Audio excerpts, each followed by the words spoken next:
Hi everyone, and today in this video we are going to talk about one of the very interesting company who is coming in all over the news, and the company name is Ola. So just a disclaimer that this is not a buy or sell recommendation. So currently Ola is the largest electric two-wheeler player in India, where they have 38% market share as of FY25. So Ola started their delivery of electric scooters in December 2021, and Ola currently is the first and only electric two-wheeler player who also have a lithium ion cell manufacturing facility. And recently, Bhavish Agarwal also gave a good walkthrough in their manufacturing facility of batteries, and in that manufacturing facility, they make 4680 cells, which will not only be used for the electric scooter or vehicles, but also for the grids, drones and etc. Now let's take a look at their shareholding pattern. So currently promoters have 36.7% of holdings, then FIs have 4.4%, where Citigroup holds 1.1% of the company.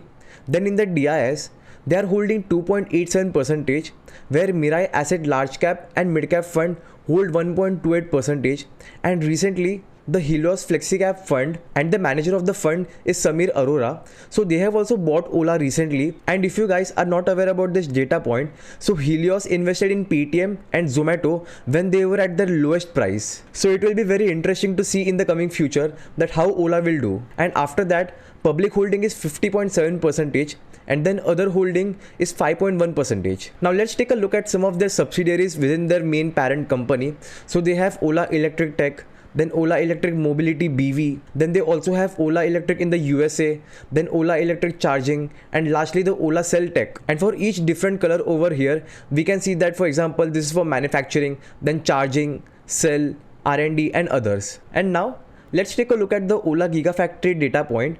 So over here we can see that in Q4 FY24 they completed the Gigafactory commissioning. Then in Q3 FY25 they produced 20,000 cells, and lastly in this quarter FY26 they have started the commercial production, and per day they are making 1 lakh cells. So if you guys want more data point in precise, you can definitely check the interview of Bhavish Agarwal. And now let's come to the next segment where we will see the industry overview. So over here we can see that as the EV penetration of Ola will increase, so eventually their market share will also increase, and how much potential revenue they can generate. So for example, if they have a penetration of 19% with a market share of 42%, they will generate a revenue of $2.6 billion. So the maximum revenue they can generate in FY28 is $3.8 billion, and the lowest revenue they can generate is $1.6 billion. Now let's look at other data point, where over here as we can see that the scooter EV penetration, which is currently 27%, that is expected to be around 75%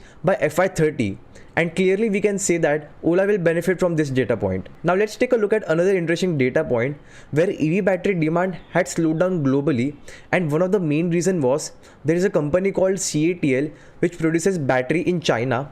So they had planned a 100 gigawatt per hour plant in Hungary, but they delayed it. And now let's come to the next segment, where we will see the cost to make an EV scooter. So the current cost of manufacturing an EV scooter is around 1,10,000 rupees, and after a bill of material reduction of 30 to 40,000, we can say that the cost of manufacturing of an EV scooter can come around 70 to 75,000. And compared to an ICE vehicle, the cost of manufacturing an EV is still 2 to 2 times higher. But currently, the on-road prices are similar due to the direct and indirect subsidies of over 40,000, but that is expected to come down to around 10,000 rupees from FY28, and this is one of the biggest risks for Ola. And now let's come to the next segment, where we will do the financial analysis. So over here we can see that it was expected that in FY25, Ola might generate around 6,000 crores of revenue, but they have not touched that point. So the purpose of this data point is that we are going to use the forecasted valuations to understand the growth in the coming future. So in FY26,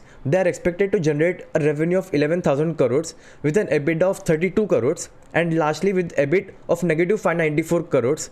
Compared to FY30, they are expected to generate a revenue of 31,000 crores with an EBITDA of 3,373 crores, and lastly with an EBIT of 2,500 crores. So in the next 4 years, they are expecting to triple their revenue and currently a negative EBIT to a very highly positive EBIT. And now let's come to the next segment, where we will do the peer comparison. So as we can see over here, there are different type of players in the E2 wheeler segment, and in FY24, Ola had a market share of 34%, and it is expected that they are going to touch around 40% in the next 5 years. And if you compare that with TVS, so currently in FY24 they have 19% market share, and that is expected to reduce and it will come down to 13% by FY30. So from this data point, we at least got to know that Ola is definitely going to eat market share of a lot of players, and let's see how it will grow in the coming future. And next, if you compare Ola with other companies like Ather, TVS and Bajaj Auto, so market cap wise, Ola is currently 24,000 crores, Ather is 16,000 crores, which is smaller than Ola, and then TVS and Bajaj Auto, which are very big companies.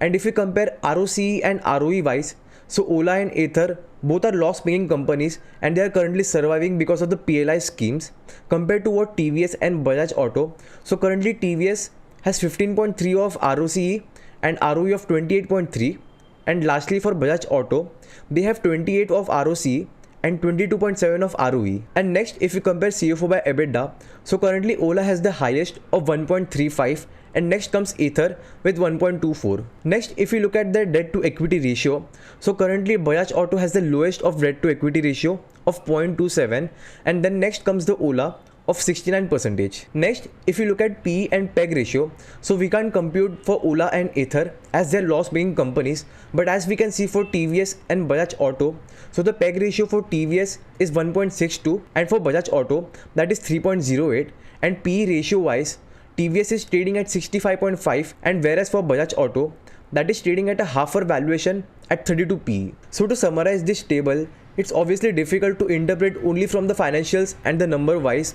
So we can say that as Ola has vertical integration, so that's why they have an upper hand. But along with that, other companies are also coming up with the new products like Bajaj Auto coming up with Chetak. Then Ather and TVS are also coming up with the new products. And after the GST rate cuts which will happen, it will be very interesting that which company will do better in the coming future. Now, let's come to the next data point. So the first point, management has mentioned that they want to achieve free cash flow break-even by FY28, and the gross margins they achieved in this quarter were 26% with incentives and 22% without incentives, and majority of the gross margins were achieved without the incentive part. And next, they have mentioned about the Gen 3 products, which is almost 80% of their overall sales, and they have dual strategy in play, for example like the Gen 2 for penetration and Gen 3 for performance. Next, the management expects 15 to 20% of FY26 volumes will consist from the motorcycles. And lastly, they have mentioned about their 5 gigawatt factory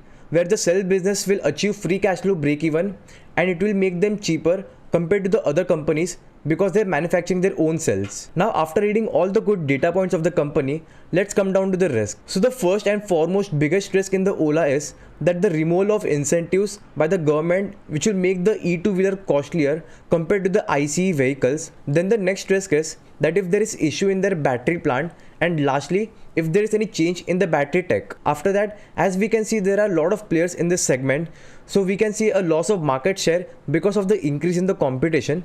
And lastly, there is range anxiety, where we can see that currently most of the electric wheeler vehicles have a range of 130 km an average, compared to an ICE scooter with a full fuel tank.